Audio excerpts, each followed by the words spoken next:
2 weeks ago, the world was introduced to Bandai's latest TCG, the Naruto Card Game. Since then, I sharpened my kunai, practiced my hand signs, son of a even communed with the Toad Elders themselves.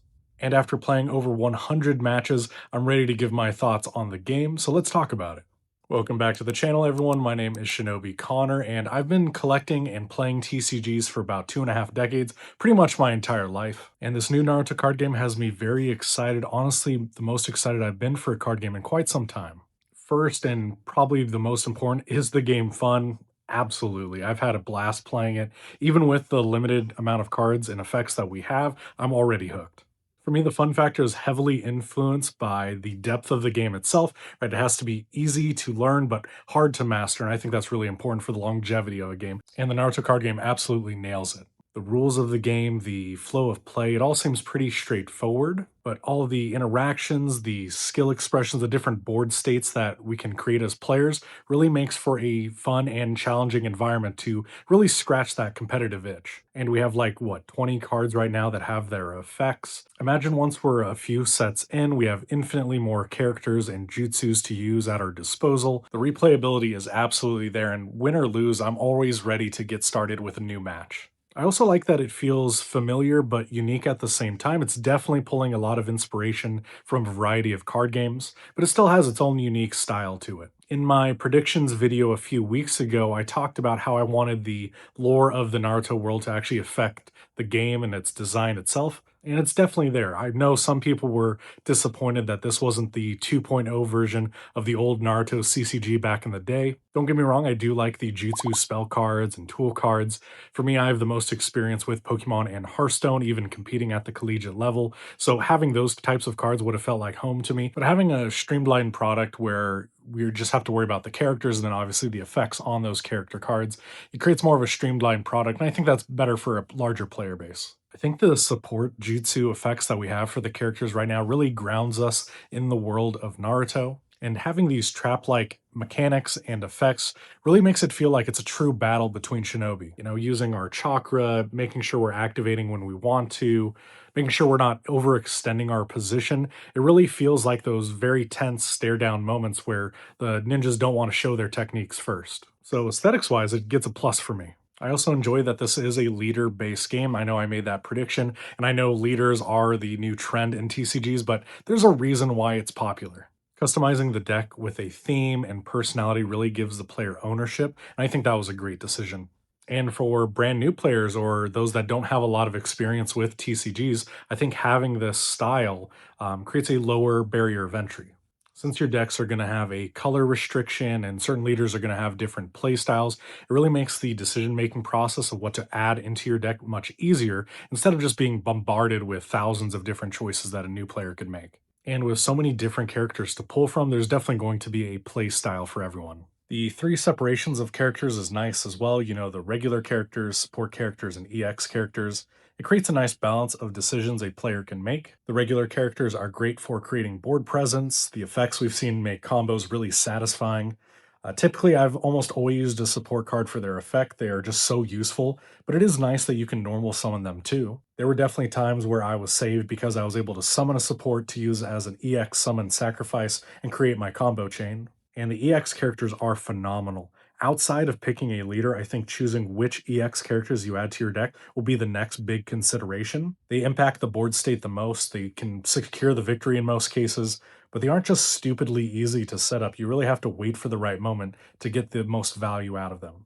I was worried with the chakra and summon systems, and this might be a good segue into that, but I was worried with those resources fully active from the start, and you can summon a character regardless of their power levels, that the board would just be flooded with too powerful of cards and it would just be a quick slugfest to determine a winner. But that's not really the case. Every card, big or small, really can have a huge impact on the game. It really just matters how you use them. I also wasn't sold on the chakra system initially not being a ramp like we've seen with other mana systems, and instead it just being fully active at all times. But after playing it feels fine. There were times where I would use all 5 of my chakra to defend myself, where there were other times where I didn't even spend chakra for, 3 or 4 turns just because I was waiting for my opponent to overextend themselves. It definitely strikes a good balance without feeling overpowered from the get-go. The game is super interactive, which adds to the fun. Having responses to my opponents keeps me at the edge of my chair and really engaged with the game. It's not something I have a lot of experience with. I'm used to the flow of Pokemon where I can kind of just sit back after I take my turn. Maybe I have to do a poison or a burn check,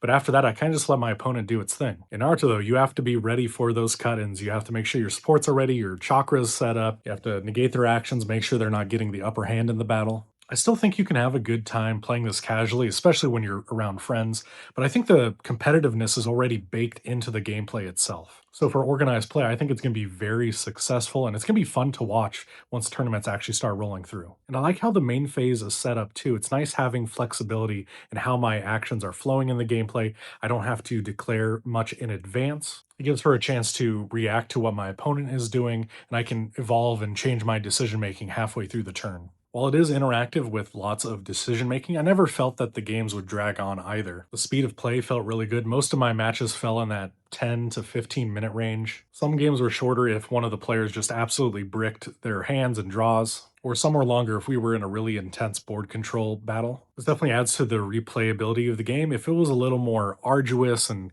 games lasted much longer, you probably would only want to play 1 or 2 matches before taking a break. But with where the game is right now, I think you could play 10 games and still want to play 10 more. It's fast-paced, player-controlled, and very nice to engage with. I did feel there were some slight consistency issues. I know right now we only have those 20 cards like I mentioned, so I'm not going to judge the game too harshly on that. But especially playing the Naruto deck, which is very combo heavy, more often than not, I was being disrupted every chance, and it was very difficult to set up those combo chains. It mostly felt like I didn't have the right tools, and my opponent always had the right answer. My win-loss ratio with Naruto was about 50-50, but when I was playing as Sasuke, I never lost to a Naruto. So with some additional cards and, full sets being published, I'm sure there'll be engines to make this gameplay feel smoother. Now, I'm also a collector, and my goodness, these cards look gorgeous. I'm definitely jealous for those that got to hold the cards at Gen Con, but even from the videos we've seen, the texturing looks great, the colors pop.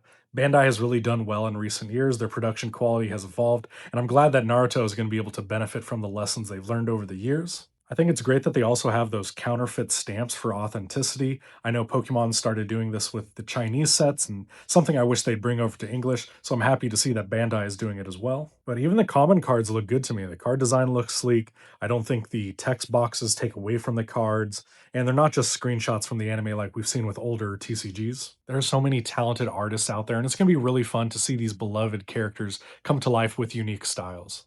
The biggest disappointment is the fact that we're not going to be able to get this game until next summer, so we're looking at 9 to 12 months from now. I know I'm counting down the days, but I also like to try and look at the bright side of things. It gives Bandai more time to polish the game, make sure it's a refined product that they're proud of, and hopefully they can make the release smooth enough that everyone that wants to play and collect has a chance to purchase. I know, I'm asking a lot in the age of scalpers, but a man can dream, right? I'll end by saying that I'm very excited for the future of this game. The TCG hobby as a whole has been elevated in these recent years, and I think the Naruto card game is going to fit in nicely. But what do you guys think? Have you had a chance to playtest and create your own thoughts? Do you think I'm crazy for actually enjoying this game? Let me know down in the comments. But until then, take care everyone. Shinobi Connor out.